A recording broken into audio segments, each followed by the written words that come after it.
The human prisoner. The capture. The story begins in the cold darkness of space. A small human cargo ship floats silently near the edge of the Voraan Empire's territory. Inside, a man named Marcus Cole sits alone in the pilot's seat. He is not a soldier. He is not a hero. He is just a delivery man carrying medicine to a dying colony on the outer rim. But tonight, his luck runs out. 3 massive warships appear from nowhere. Their hulls glow with purple light. Marcus tries to run, but his old ship is too slow. A beam of energy locks onto his vessel. The controls go dead. The lights flicker and die. Marcus feels his ship being pulled backward into the mouth of the largest warship. The alien soldiers. The cargo bay door explodes inward. Marcus falls to the floor, covering his face from the smoke and fire. When he looks up, he sees them, tall figures in black armor. Their skin is pale blue. Their eyes glow like burning gold. The Voraan. Every human knows about the Voraan Empire. They rule over 200 star systems. They believe they are the most perfect species in the galaxy. To them, humans are nothing, weak creatures from a small, unimportant planet. One soldier grabs Marcus by the throat and lifts him off the ground. "Another human rat," the soldier says. "The Empress will decide what to do with you." Marcus cannot breathe. His vision goes dark. The last thing he sees is the cold, golden eyes staring at him with disgust. The prison cell. Marcus wakes up in a dark cell. The walls are made of smooth black metal. There is no bed, no window, only a small drain in the corner of the floor. He checks his body. His jacket is gone. His boots are gone. But then he notices something. They did not find the small knife hidden inside his belt. A mistake. A small one. But in a place like this, small things can mean everything. Hours pass. Maybe days. Marcus loses track of time. He does not know why they are keeping him alive. Humans captured by the Voraan usually disappear forever. Then the door opens. The first meeting. 2 guards enter the cell. Between them walks a female Voraan in silver robes. She is different from the soldiers. Her movements are slow and graceful. Her eyes study Marcus like he is an insect under glass. "I am High Physician Saralyn," she says. "You will come with me." Marcus does not move. "Where?" "The Empress wishes to see you." Saralyn tilts her head. "Consider yourself fortunate. Most of your kind never receive such an honor before their death." The guards drag Marcus down long hallways. The walls are covered with strange symbols. Other aliens stop and stare at him. Some laugh. Some look away in disgust. Finally, they reach a massive door made of gold. It opens slowly, revealing a throne room larger than any building Marcus has ever seen. And there, sitting on a throne of black crystal, is the Empress of the Voraan. The Empress. Empress Valeth is terrifying and beautiful at the same time. Her skin is darker blue than the others. Her eyes burn brighter. Golden jewelry covers her arms and neck. She looks at Marcus the way a human might look at an ant. "So," she says, her voice echoing through the room, "this is a human." Marcus stands tall. He will not show fear. He learned long ago that fear is a weapon, and he refuses to give his enemies any weapon. "I am told your kind is weak," the Empress continues. "Fragile, short-lived. Your bones break easily. Your bodies fail quickly." She leans forward. "Why then does the Galactic Council speak of humans with such caution?" Marcus says nothing. The Empress smiles. Perhaps a demonstration is needed. She waves her hand. A door opens on the side of the room. A massive creature walks out, 8 feet tall, covered in scales and muscle. A Craxian warrior. Marcus has heard stories. They are used as executioners across the galaxy. "Survive for 1 minute," the Empress says, "and I will let you live another day." The Craxian charges.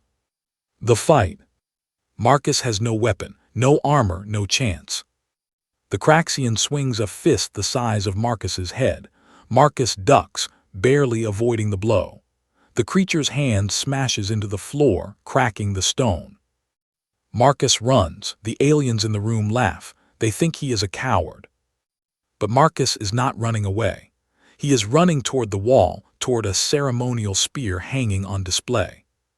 He grabs it, spins around, and throws it with all his strength. The spear hits the Craxian in the shoulder. The creature roars in pain and anger. It pulls the spear out and snaps it in half. Marcus is out of options. The Craxian grabs him by the leg and throws him across the room. Marcus crashes into a pillar. He feels his ribs crack. Blood fills his mouth. The Craxian walks toward him slowly. It wants to enjoy this kill. The scar revealed. Marcus tries to stand but falls. His shirt is torn from the impact, and that is when everyone in the room sees it. A massive scar runs across Marcus's entire chest and stomach. It is old, years old, but still visible. The skin is twisted and rough. It looks like something tried to tear him apart from the inside. The Craxian stops. High Physician Saralyn steps forward, her golden eyes wide. "That wound," she whispers. "That pattern, it is from a Nexar parasite." The room goes silent. Even the Empress rises from her throne. "Impossible," Valeth says. "No creature survives a Nexar infection. The parasite eats its host from within. Death comes in hours." Marcus spits blood onto the floor. He looks up at the Empress with tired eyes. "It took 3 days," he says. "Hurt like hell, but I'm still here." The Empress slowly walks down from her throne. Every step echoes in the silent room. She stops directly in front of Marcus. For a long moment, she simply stares at his scar. Then she reaches out one hand and touches the damaged skin. Her fingers are cold. Marcus does not move. Saralyn rushes forward. "My Empress, we must study him. If humans can survive Nexar infection, the medical implications alone." Silence. The Empress does not look away from Marcus. Her burning eyes search his face, looking for something: fear, lies, weakness. She finds nothing. "Human," she says quietly, "what are you made of?" Marcus meets her gaze. "You'll have to cut me open to find out." The Empress smiles, but it is not a kind smile. It is the smile of a predator who has just found interesting prey. "Perhaps I will," she says. She turns to her guards. "Take him to the research wing, maximum security.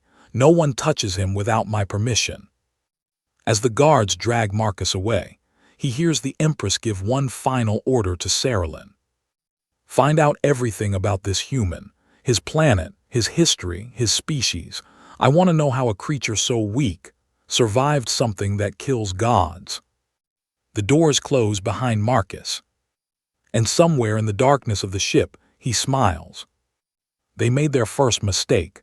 They think he is just a survivor. They do not know what really happened on Earth. They do not know what humans became after the Nexar War. They do not know that Marcus let himself be captured. The examination. The research wing. Marcus hangs suspended in the air. Blue energy chains hold his arms and legs. He is inside a white room with no doors, no windows, only smooth walls that seem to glow with soft light. High Physician Saralyn stands before him, holding a device that scans his body. Behind her, a dozen other Voraan scientists watch with fascination and fear. "His cellular structure is unusual," Saralyn says, reading the results. "Human baseline shows fragile cells, short lifespan, limited regeneration. But this human," she pauses, "his cells are different, denser, more resistant." "Is it natural?" one scientist asks. "No," Saralyn looks at Marcus. "Something changed him, something rewrote his biology." Marcus says nothing. He keeps his face empty. He learned long ago to hide his thoughts from enemies. Saralyn steps closer. "You survived a Nexar parasite. No one survives."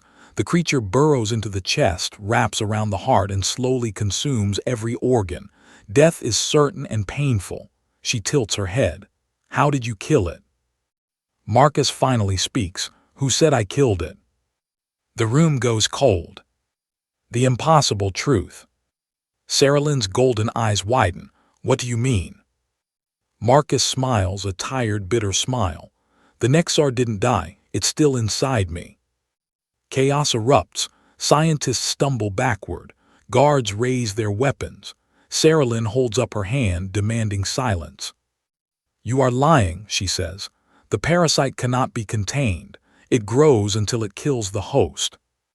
Usually, yes. Marcus looks down at his scarred chest. But humans are stubborn.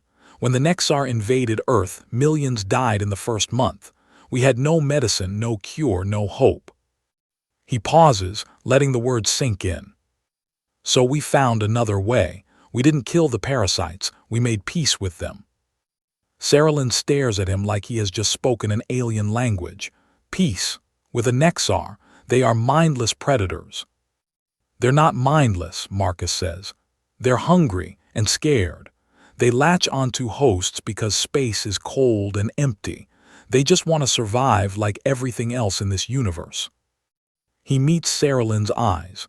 A human doctor discovered that if you stop fighting the parasite, if you let it bond with your nervous system instead of resisting, something strange happens.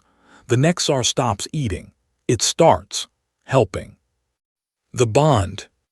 Sarah Lynn's device begins beeping wildly. She looks at the screen and freezes. I am detecting a second life signature inside your body, she whispers. Small, wrapped around your spinal cord and heart. It is feeding you. It shares nutrients with me, Marcus confirms. Strengthens my bones, speeds my healing. In return, I give it warmth and safety. He shrugs. We have an arrangement. The scientists begin talking over each other. Some demand that Marcus be killed immediately. Others want to study him forever. The noise grows louder and louder. Then a voice cuts through everything. Enough. The Empress stands in the doorway. No one heard her enter. Her burning eyes focus only on Marcus. Leave us, she commands. My Empress, Sarah Lynn protests. He is extremely dangerous. I said leave. One by one, the scientists and guards exit the room. Soon only Marcus and the Empress remain. The energy chains still hold him suspended in the air. Valith walks slowly around him, studying him from every angle. My empire has ruled this galaxy for 8,000 years, she says. We have conquered 300 species. We have defeated enemies with armies, with weapons, with technology beyond imagination. She stops in front of him. But never, never have we encountered a species that turns predators into partners. The Empress's interest. Valith circles Marcus like a shark circling wounded prey. Your species confuses me, she admits. Humans are physically weak. Your planet is small. Your technology is primitive. Yet everywhere we look, we hear whispers of humanity. She counts on her fingers. The Craxians respect you and they respect nothing. The Silicon mines refuse to invade your systems. The trade guilds call your merchants dangerously creative. She frowns. Why? What makes humans so interesting? Marcus considers his answer carefully. One wrong word could mean death. We adapt, he finally says. That's all. When something tries to kill us, we find a way to survive. When something seems impossible, we do it anyway. He shrugs inside his chains. We're too stupid to know when to give up. Valith laughs, a genuine sound of amusement. It transforms her face, makes her look almost human for a moment. Stupidity and bravery look the same from a distance, she says. I wonder which one you really are. She waves her hand. The energy chains disappear. Marcus falls to the floor, catching himself on hands and knees. You will dine with me tonight, the Empress says. It is not a request. I have more questions. She turns and walks toward the wall. A door appears where there was none before. And Marcus Cole, she glances back over her shoulder. Do not try to escape. My ship is 30 miles long. You would die of old age before finding an exit. The door closes behind her.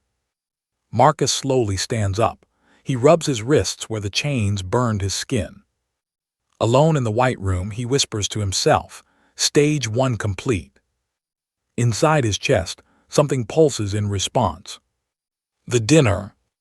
That evening, guards escort Marcus to the Empress's private chambers. The room is enormous, filled with strange plants, alien art, and windows showing the stars outside. A long table holds food Marcus cannot identify. Strange meats, glowing fruits, liquids that change color as he watches. Valith sits at the head of the table.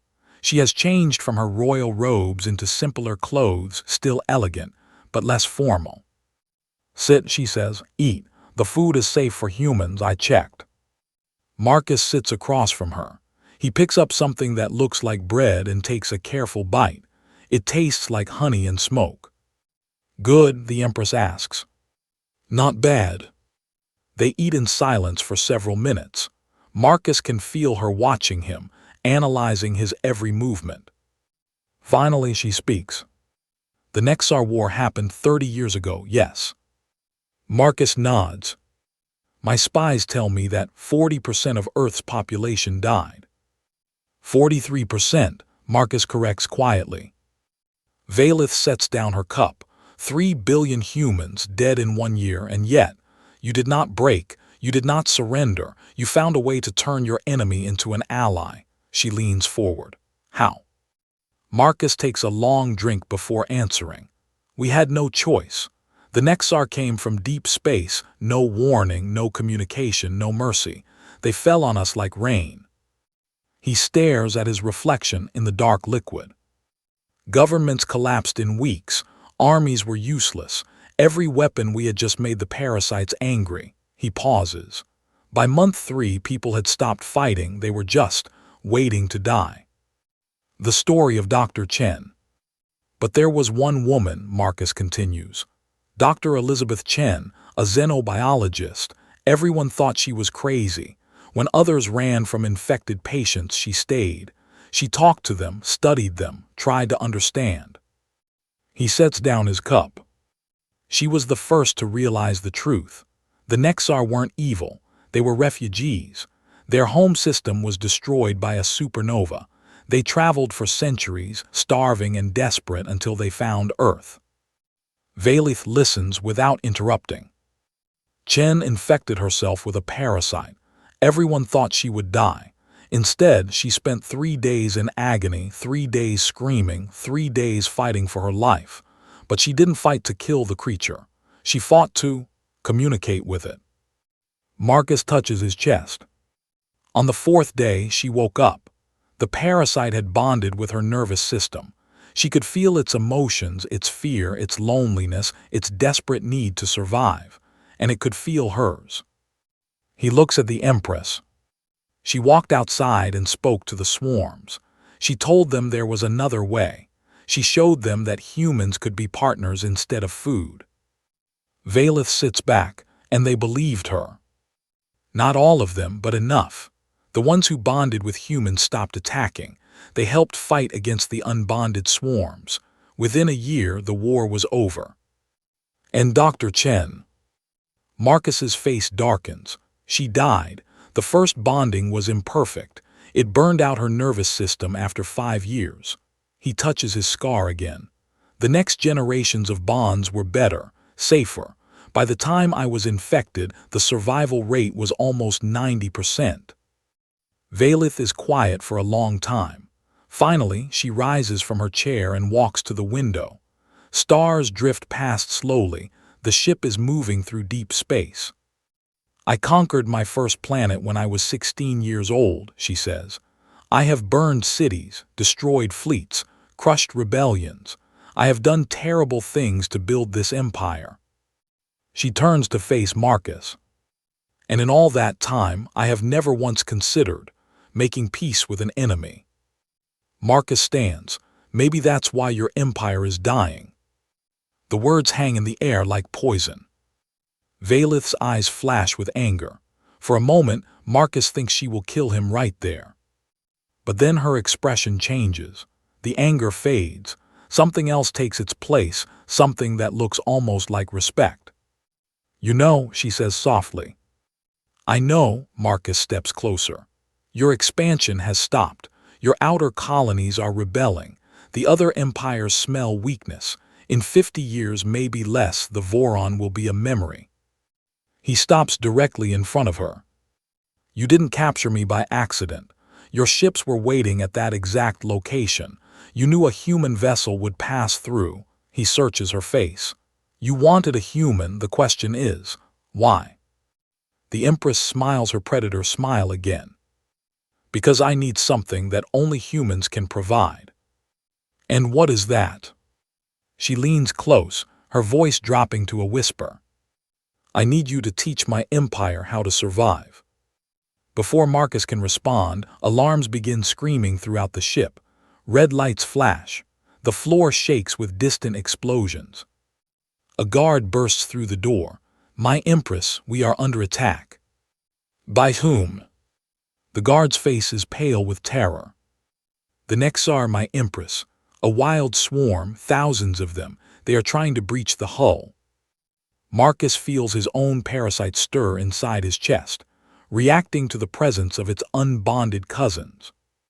And somewhere in the back of his mind, he hears a whisper, a voice that is not his own. "They are coming for me. They know I am here. And they are angry."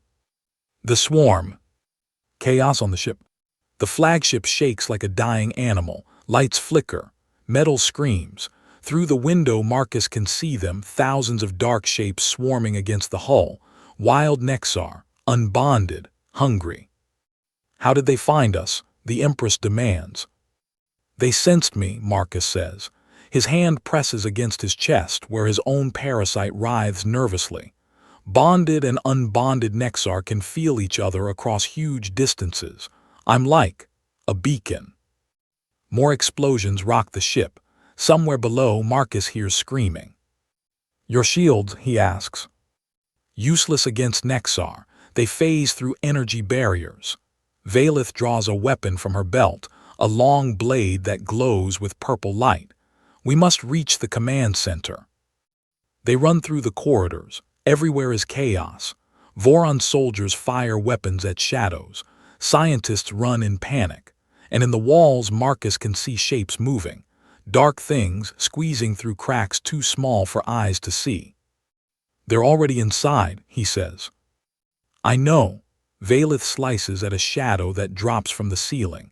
The creature screams and dissolves into smoke.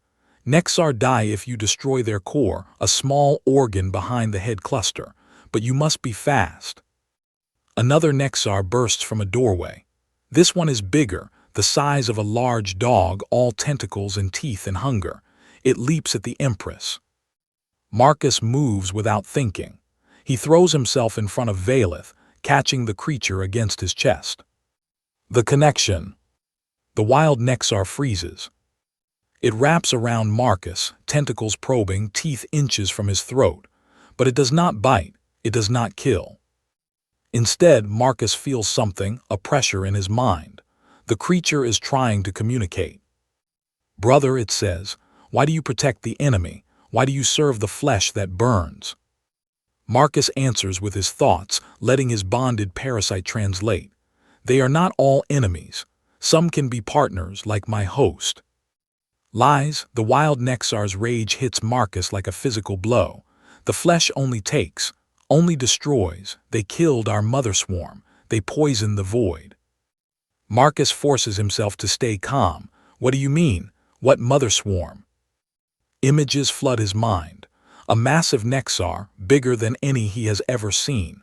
A queen, thousands of years old. The wild swarm's entire species connected to her like a living network. And then a Voraan warship, a weapon of terrible power, light brighter than a sun. The queen's death. The severing of 1,000,000,000 minds. "The pale ones killed her," the wild Nexar screams. "They murdered our heart. Now we murder them, all of them, forever." The creature releases Marcus and disappears into the shadows, joining its swarm. The truth. Marcus stands frozen. The Empress grabs his arm. What happened? Why didn't it kill you? Because I'm bonded. Marcus looks at her with new eyes. You killed their queen. Valeth's expression flickers, just for a moment, but Marcus sees it guilt. It was 2 centuries ago, she says. Before my time. My great-grandmother ordered the strike. The Nexar were threatening our outer colonies. You didn't just threaten them back. You destroyed their entire species' connection to each other. Marcus's voice is cold. Every wild Nexar in the galaxy is insane with grief. They can't think. They can't communicate properly. They just hate. The ship shakes again, harder this time. The lights go out completely, replaced by dim red emergency lighting. This swarm won't stop, Marcus says. They'll tear this ship apart and kill everyone on board. Then they'll find another Voraan ship, and another, until there's nothing left. Can you stop them? Marcus laughs bitterly. Me, I'm one bonded human. There are thousands of them. But you can communicate with them. You just did. Communication isn't control. They see me as a traitor, a slave. He pauses. Actually, they might hate me more than they hate you. Valeth sheathes her blade. Her burning eyes study Marcus with new intensity. Then we make them listen. The plan. They reach the command center, a massive room filled with screens and holographic displays. Voraan officers shout orders. Ships explode on tactical displays. The swarm is everywhere. Status report, Valeth commands. 30% of decks breached, an officer responds. Crew casualties unknown but significant. Engines still functional but navigation is compromised. The swarm is targeting our brain, another officer adds. They're trying to reach this room. If they take the command center. They won't, Valeth turns to Marcus. You said bonded Nexar can feel each other across great distances. Can you amplify that signal? Marcus understands immediately. You want me to call for help? Earth has millions of bonded humans, yes. If they knew a wild swarm was attacking. They'd come, some of them, Marcus frowns. But Earth is weeks away at maximum speed. We'll be dead long before any help arrives. Then we don't call Earth. Valeth walks to a console and pulls up a star map. Here, the Threshold Station, neutral territory, trading post for dozens of species. She zooms in, including a human colony ship that docked there 3 days ago. Marcus's eyes widen. The Wanderer, I know that ship. It carries 2,000 colonists, and half of them are bonded. How far? 6 hours at your ship speed. Valeth nods. We hold for 6 hours, you call for help. The bonded humans deal with the swarm. She meets his eyes. Can you do it? Marcus closes his eyes. Inside his chest, his parasite pulses with nervous energy. Can you reach them? He asks silently. Can you call the others? A long pause. Then I will try, but it will hurt. And the wild ones will feel it too. They will come for us faster. Marcus opens his eyes. I can do it. But the moment I start sending the signal, every Nexar on this ship will know exactly where I am. Then we protect you. Valeth draws her blade again. Officers, new priority. The human is our most valuable asset. Anyone who lets harm come to him answers to me personally. The Voraan soldiers look at Marcus with confusion and disgust. A human, valuable. But they obey their Empress. The siege begins. They barricade the command center, every entrance blocked, every weapon charged. Marcus sits in the center of the room, cross-legged on the floor, eyes closed. He sends the signal. The effect is immediate. His bonded parasite screams through the void, a psychic cry for help that echoes across light years. On the Wanderer, bonded humans will wake from sleep, clutching their chests, knowing something is wrong. But the wild Nexar hear it too. They swarm toward the command center like water rushing toward a drain. The doors shake. The walls crack. Dark shapes press against every surface. Hold the line, Valeth commands. The Voraan fight. Purple energy blades flash in the darkness. Weapons fire. Nexar die by the dozens, but more keep coming, always more. Marcus cannot help. His entire being is focused on maintaining the signal. Sweat pours down his face. His nose bleeds. Every second feels like an hour. And through it all, he hears the wild Nexar screaming in his mind. Traitor, slave, abomination. You bond with flesh. You serve the murderers. We will free you, brother. We will tear the flesh from your bones and welcome you back to the void. The breaking point. 2 hours pass, then 3. The defenders are exhausted. Half the officers are dead or wounded. Valeth herself bleeds from a dozen cuts. Nexar got too close before she killed it. But they hold. Then the main door explodes inward. Not one Nexar this time, not 10, 100. They pour through the gap like a living flood. Fall back, Valeth screams. Protect the human. The soldiers form a circle around Marcus. They fight desperately, but there are too many. One Nexar breaks through. It leaps at Marcus and stops in midair, held by an invisible force. Marcus opens his eyes. They are glowing, bright white light pouring from his pupils. Enough, he says, but the voice is not quite his own. It echoes with 1,000 other voices, human voices, bonded voices. The Nexar swarm freezes. What is this? They ask. Marcus, or the thing speaking through Marcus, rises to its feet. You call him traitor, slave, abomination. The glowing eyes look at the frozen swarm. But you do not see the truth. The bonding did not make us weak. It made us more. Marcus raises one hand. The frozen Nexar begins to shake. One bonded human is nothing, but 1,000, 1,000,000. The light grows brighter. We are connected, all of us. Human and Nexar, flesh and void, a new species, something the universe has never seen before. The wild Nexar scream in confusion and fear. Your queen is dead, your connection is broken. You drift alone in the void, mad with grief and rage. The voice softens. We understand, we grieve with you. Marcus steps forward. But there is another way, a new connection, a new family. He reaches out his hand toward the nearest wild Nexar. Join us, bond with us, let humans be your new home. For a long, terrible moment, nothing moves. Then the wild Nexar lunges at Marcus's hand and bites it. Marcus screams. Blood sprays across the floor. The glowing light fades from his eyes as the connection breaks. But he does not pull away. The wild Nexar's teeth sink deeper into his flesh. Its tentacles wrap around his arm. Its body presses against his skin. And then something changes. The creature stops biting. Its grip loosens. Its entire body shudders like a person waking from a nightmare.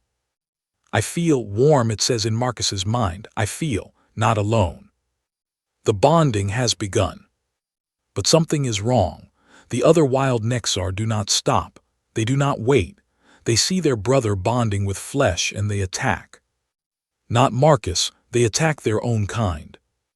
Traitor, they scream, weak one, flesh lover. They tear the bonding Nexar away from Marcus. They rip it apart while Marcus watches in horror. Then they turn back to him. There will be no peace, the swarm says. No bonding, no new family, only death. Only revenge. Only the ending of all flesh. The swarm attacks. And in that moment, 6 hours finally pass. The wall explodes. Not Nexar this time. Humans, dozens of them, wearing combat suits, carrying weapons that glow with strange light. Their eyes shine with the same white glow Marcus showed earlier. The bonded have arrived. And they are angry. Leading them is a woman with gray hair and a scar across her face. She looks at Marcus, at the wild swarm, at the terrified Voraan. Then she smiles. You called, she says, we came. She raises her weapon. Now let's show these unbonded what the next step of evolution looks like. The war within. The battle. The command center becomes a war zone. Bonded humans move like dancers, fast, precise, deadly. Their Nexar partners enhance every sense, every reflex. They fight as one. Commander Sarah Chen, granddaughter of the original Dr. Chen, leads the assault. Her bonded Nexar wraps around her arm like living armor, deflecting attacks that would kill a normal human. "Push them back," she commands. "Protect the wounded, no one dies today."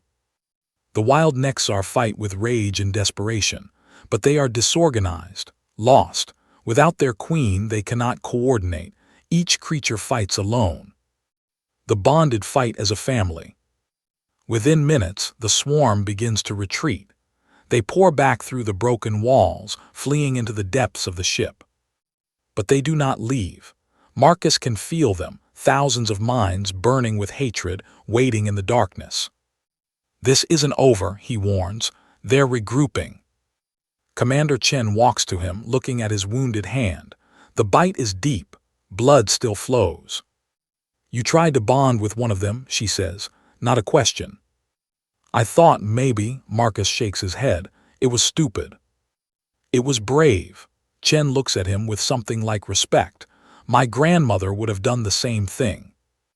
She turns to the Voraan soldiers, who watch the humans with fear and suspicion. "All right, someone explain what's happening on this ship and why my people had to fly 6 hours to save an alien empire that hates us." The explanation. Empress Valeth steps forward. Her wounds have been bandaged, but she still stands tall, still proud. "I am Valeth, Empress of the Voraan. Your human was my guest." "Guest?" Chen raises an eyebrow. "Is that what we're calling prisoners now?" The situation is complicated. It always is. Chen looks around the damaged room. How many Nexar are still on this ship? A Voraan officer checks his screens. Approximately 3,000. They have spread throughout the lower decks. Life support is failing in several sections. Crew status. Unknown. Communication is down across 60% of the ship. Chen curses under her breath. 3,000 wild Nexar in an enclosed space with tens of thousands of potential hosts. She looks at Marcus. "You know what happens if they start forcibly bonding with Voraan?" Marcus nods grimly. "Forced bonding doesn't work like voluntary bonding. The parasite dominates completely. The host becomes a puppet." "Mind slaves," Chen confirms. "One wrong move and we'll have an army of Nexar-controlled Voraan fighting us." Valeth's face goes pale, paler than usual. "Can they do that? Take control of my people?" "They can try. The Nexar are desperate. They've lost everything, their queen, their connection, their sanity." Chen shakes her head. "Desperate creatures do terrible things." Marcus's vision. Suddenly Marcus gasps. His eyes roll back. His body goes rigid. His bonded Nexar is showing him something. A vision. A memory. Something the wild swarm left behind when they attacked his mind. He sees space. Empty space, dark and cold. But not empty. Something moves in the void. Something massive. Bigger than any ship. Bigger than any station. It has no shape, or rather it has every shape, constantly shifting, constantly growing. And it is coming this way. Marcus snaps back to reality. He grabs Chen's arm. There's something else out there, something the wild Nexar are running from. Running from, they attacked us. No, they didn't come here to kill us. They came here to hide. Marcus's voice shakes. Something is hunting them, something they fear more than anything in the universe. Chen looks at Valeth. "Do you know what he's talking about?" The Empress's face is unreadable, but Marcus sees it, a flicker of fear in those burning eyes. "Empress," he says slowly, "what did your great-grandmother really do? You said she destroyed the Nexar queen, but that's not the whole truth, is it?" Silence. "Valeth, tell us." The Empress closes her eyes. When she speaks, her voice is quiet. "The queen was not just killed, she was harvested." The Dark Secret. 200 years ago, my great-grandmother faced a choice, Valith explains. The Nexar swarms were destroying our outer colonies. We needed a weapon, something that could end the threat forever. She walks to a console and brings up an old file. Ancient text scrolls across the screen. Our scientists discovered that the Nexar Queen's body contained something unique, a core of pure psychic energy. If we could capture it, harness it. You could make a weapon, Chen finishes. Not just a weapon, a god. Valith's voice is hollow. We called it the Void Engine, a machine powered by the Queen's stolen essence. It could destroy entire fleets with a thought, control minds across star systems. Marcus feels sick. You didn't just kill their queen, you turned her into a battery. It worked. The wild Nexar were driven back. Our empire expanded faster than ever. For 100 years we were untouchable. What happened? Valith turns off the display. The Void Engine woke up. Cold terror runs down Marcus's spine. What do you mean, woke up? The Queen's consciousness. Fragments of it, trapped inside the machine for a century. They began to reassemble, to remember, to hate. She meets their eyes. 10 years ago, the Void Engine broke free of our control. It destroyed the station that held it, killed everyone nearby. Then it left, flew into deep space. We thought it was gone. But it's not gone, Marcus says. It's been hunting, finding every Nexar it can, absorbing them, growing stronger. Yes. And now the wild swarm led it here, to this ship, to the empire that created it. Valith nods slowly. The Void Engine is coming, and when it arrives, nothing will survive. The approach. Alarm scream throughout the ship. Contact, a Voraan officer shouts.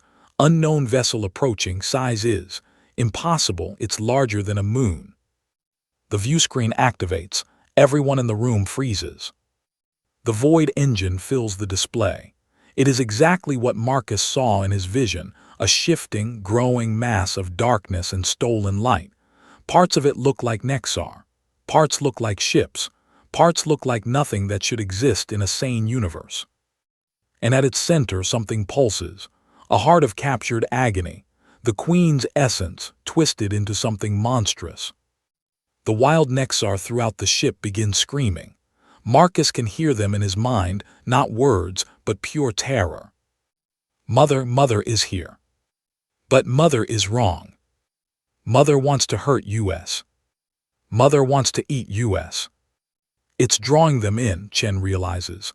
The wild Nexar can't resist. They're being called to their queen. On the view screen, dark shapes stream out of the flagship, thousands of wild Nexar flying toward the Void Engine, toward destruction. We have to run, Marcus says. Now, maximum speed, any direction. We can't. A Voraan officer's voice shakes. The engine is emitting some kind of field. Our engines are locked. We're being pulled toward it. Chen draws her weapon. Then we fight. You can't fight that, Valith says. It destroyed our most powerful fleet without slowing down. It has the power of a god. Then we find another way. Marcus steps forward, his mind racing. The Queen's essence powers the engine, right? That's its core, its brain, if we could reach it. You cannot. The engine is protected by layers of absorbed material.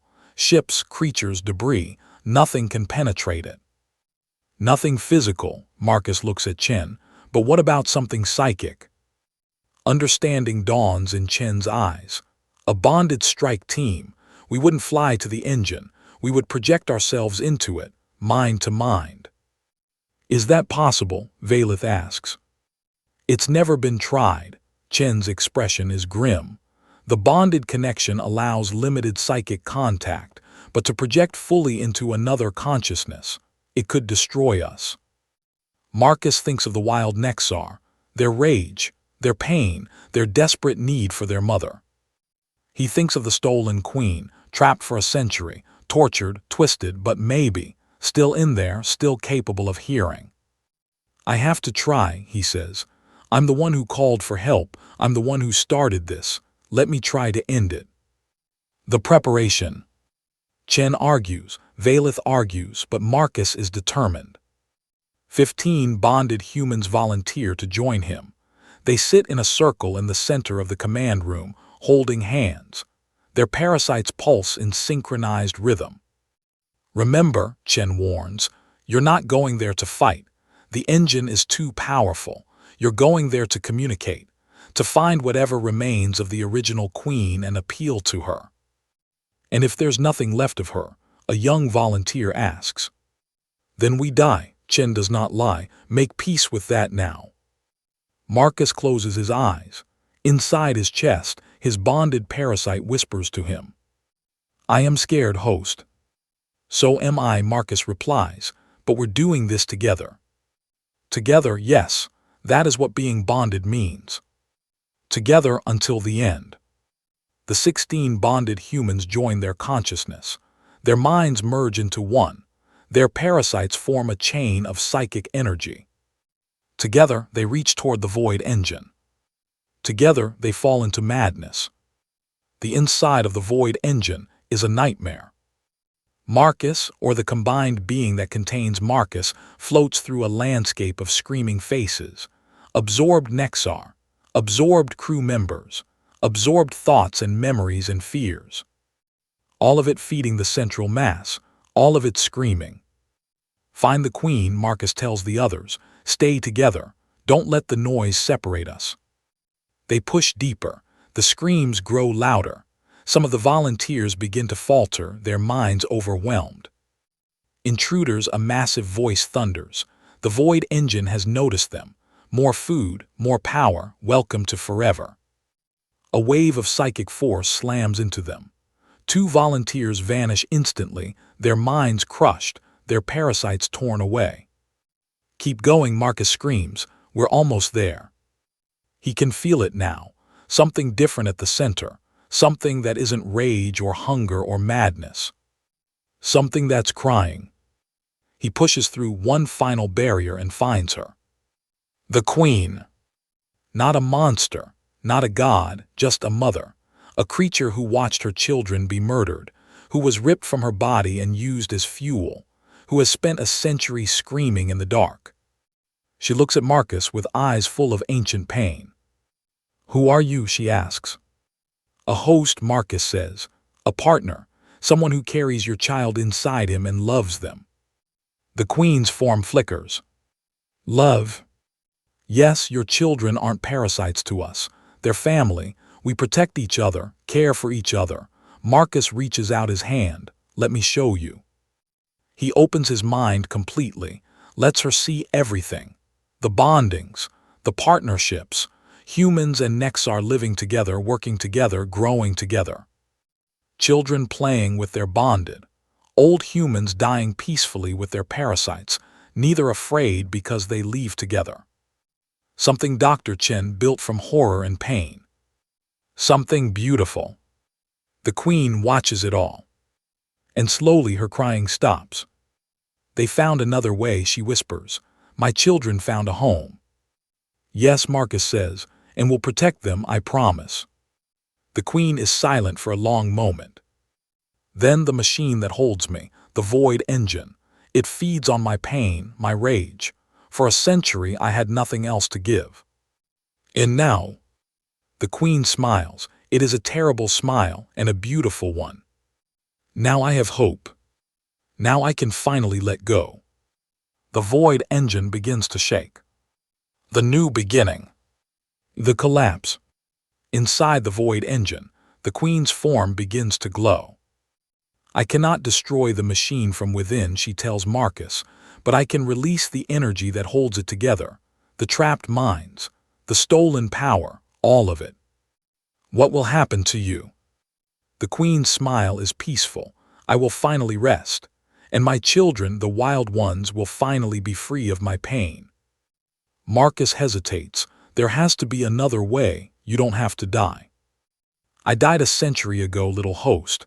What remains is just an echo, a wound that will not heal. She touches his face with a ghostly hand. But you and your kind, You gave my children something I never could, a home, a purpose, a new kind of family. Let me give you a gift in return. Light explodes from the Queen's core. It pours through the void engine, through every absorbed mind, every trapped soul, every stolen piece of existence. What is happening? The engine roars, stop, stop. But the Queen does not stop. She laughs, a sound like breaking chains. I was your prisoner, your fuel, your slave. Now I am your end. The escape. Marcus feels himself being thrown out of the engine's consciousness. The other bonded survivors fly with him, 6 left from the original 16. Their minds snap back to their bodies like rubber bands. Marcus gasps awake in the command center. His nose bleeds, his eyes burn, but he's alive. What happened? Chen demands. The engine is. Look, someone whispers. On the view screen, the void engine is tearing itself apart. Cracks of pure light spread across its surface. Absorbed ships break free, drifting away like dead leaves. The wild Nexar, thousands of them, pour out of the dying machine, screaming in confusion. And at the center, something beautiful happens. The stolen essence of the Queen rises from the engine's core. She is made of light now, brilliant, pure light. For one moment, she hangs in space like a second sun. Then she dissolves, scatters, becomes a billion tiny sparks that drift across the void. Each spark finds a wild Nexar. Each spark whispers something. Each spark says goodbye. The chain. The wild Nexar stops screaming. Marcus can feel it, a shift in the psychic atmosphere. The rage is fading. The madness is clearing. For the first time in 2 centuries, the unbonded are truly hearing their mother's voice. My children, she says through a million sparks, I am sorry. I could not protect you. I could not guide you. I could only hate. But now I ask you, let the hate go. Find new families, new bonds, new reasons to exist. The flesh is not your enemy. Some of them can be your home. The sparks fade. The Queen is gone. And in the silence that follows, something miraculous happens. A wild Nexar approaches the Voraan flagship, slowly, carefully, not attacking. Then another and another. There, surrendering, a Voraan officer asks in disbelief. No, Marcus says, his voice is thick with emotion. They're asking. He walks toward the viewport. The wild Nexar on the other side presses against the glass. Its form is different now, softer somehow, less monstrous. You showed our mother the future, it says in Marcus's mind. You gave her peace. Now we want to understand, we want to feel what you feel. We want to bond. Marcus places his hand against the glass. Let them in, he says. The new bonds. The next hours are chaotic. Thousands of wild Nexar enter the ship, not as invaders but as refugees. Many Voraan flee in terror. Some attack and are stopped by bonded humans. But others stay. A young Voraan officer stands frozen as a wild Nexar approaches her. The creature is smaller than the others, barely larger than a cat. I am scared, the Nexar says. The officer's eyes widen. You're talking to me. Yes, our mother taught us how before she left. The creature curls into a smaller ball. I have never had a host, never had a home. The others always said flesh was food, but you do not feel like food. You feel kind. The officer looks at Marcus, uncertain. What do I do? That's up to you, Marcus says. Bonding is a choice for both sides. The officer looks at the small Nexar. The creature looks back. Slowly, carefully, she reaches out her hand. The Nexar wraps around her wrist. There is a moment of pain. She gasps, stumbles. Marcus catches her. Then her eyes open. They glow faintly, not white like a human bonded, but golden, like the Voraan. I can feel it, she whispers. In my mind, it's scared and lonely and so grateful.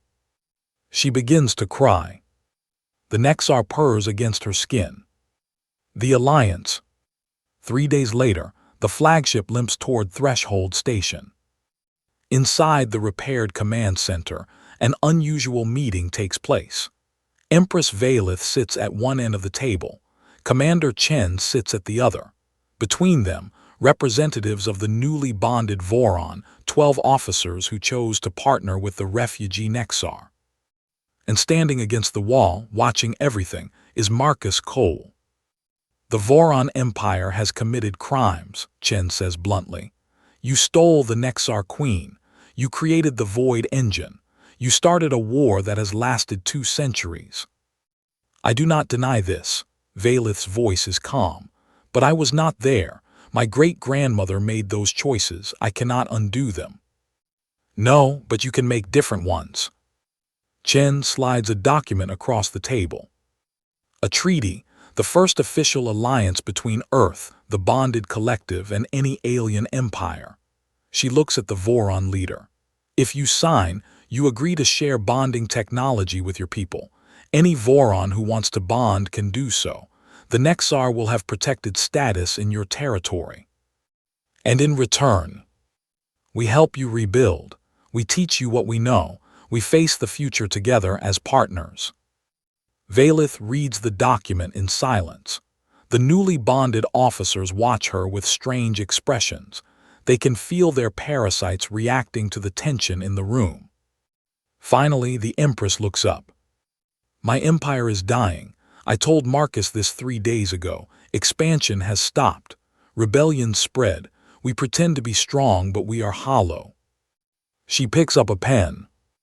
I did not believe humans could teach us anything. I thought you were weak, fragile, insignificant. She signs the document. I was wrong. The farewell. After the ceremony, Marcus finds himself on the observation deck. Stars drift past the viewport. His bonded parasite hums contentedly in his chest. Footsteps behind him, he turns. Empress Valeth approaches. She has changed her robes. The imperial purple is gone, replaced by simpler gray. She looks tired, but also lighter, like a weight has been lifted. You're leaving tomorrow, she says, returning to Earth. Yes, I've been away too long. Marcus smiles slightly. Also, I never actually delivered that medicine. The colony is probably angry. I could send a ship, have it delivered. That would help, thanks. They stand in silence, watching the stars. I have a question, Valeth says finally, one that has bothered me since we met. Ask. You said you let yourself be captured. You had a plan from the beginning. She looks at him. Why? What was your mission? Marcus considers his answer. Earth's been watching the Voraan Empire collapse for 20 years. We knew something would eventually fill the vacuum. We wanted it to be us peacefully. Through alliance, not conquest. So you came as a spy. I came as a diplomat, a spy who talks instead of steals. He shrugs. The Nexar attack was unexpected. Everything that happened after. I didn't plan that. No one could.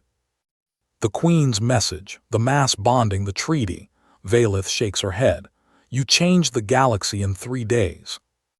Not me, her, the Queen. Marcus touches his chest. She spent 100 years in pain. She could have destroyed everything, the Empire, the wild swarm, Earth, all of it. Instead, she chose to give her children one last gift. Hope. You speak of her with admiration. I felt her mind at the end. She was beautiful, broken and beautiful. Marcus's voice catches. She reminded me why humans bond with Nexar in the first place, why we let something terrifying become part of us. Why? Because connection is stronger than fear, because together is better than alone. He looks at the Empress. Isn't that why you signed the treaty? Not for politics or power, because you're tired of being alone at the top. Valeth does not answer, but her silence says enough. Marcus boards the shuttle that will take him to the human colony ship. The dock is crowded. Bonded humans and newly bonded Voraan mingle together, awkward, uncertain, but trying. A small Nexar creature rides on a young Voraan girl's shoulder. She laughs at something her new partner says. Commander Chen waits by the shuttle door. "Ready to go home?" she asks. "More than ready," Marcus pauses, "but this doesn't feel like an ending." "It's not, it's a beginning." Chen gestures at the mixed crowd. "Look at them. 3 days ago they were enemies. Now they're learning to be family." "Think it'll last?" "No idea. Maybe they'll mess it up. Maybe old hatreds will return." She smiles. "But they have a chance now. That's more than they had before." Marcus nods. He steps onto the shuttle, then turns back one last time. Empress Valith stands at the edge of the dock. The young officer with the cat-sized Nexar stands beside her, the first bonded Voraan, now serving as the Empress's advisor. Valith raises one hand, a farewell, a thanks, a promise. Marcus raises his hand in return. Then the door closes, and the shuttle lifts off into the stars. 6 months later. Earth, the bonding center. Marcus stands before a crowd of 200 people, human, Voraan, and a few other species, all waiting, all nervous. "Welcome to the bonding center," he says. "Some of you came because you're curious, some because you're afraid, some because someone you love is bonded and you want to understand." He opens a container beside him. Inside, a dozen small Nexar wait, children of the refugees, born in peace instead of war. Bonding is a choice for both sides. If you're not ready, no one will judge you, but if you want to try. He reaches into the container. A tiny Nexar wraps around his finger, chirping softly. A new family is waiting. One by one, the people approach. Human hands reach for alien creatures. Fear transforms into wonder. Loneliness transforms into connection. In the back of the crowd, a familiar figure watches. Gray hair, scarred face, golden Voraan eyes. Valith, here on Earth, learning, like everyone else, what it means to be part of something bigger than yourself. Marcus catches her eye and smiles. She smiles back. And in chests across the room, 1,000,000 tiny heartbeats answer each other. The age of fear is ending. The age of bonding has begun.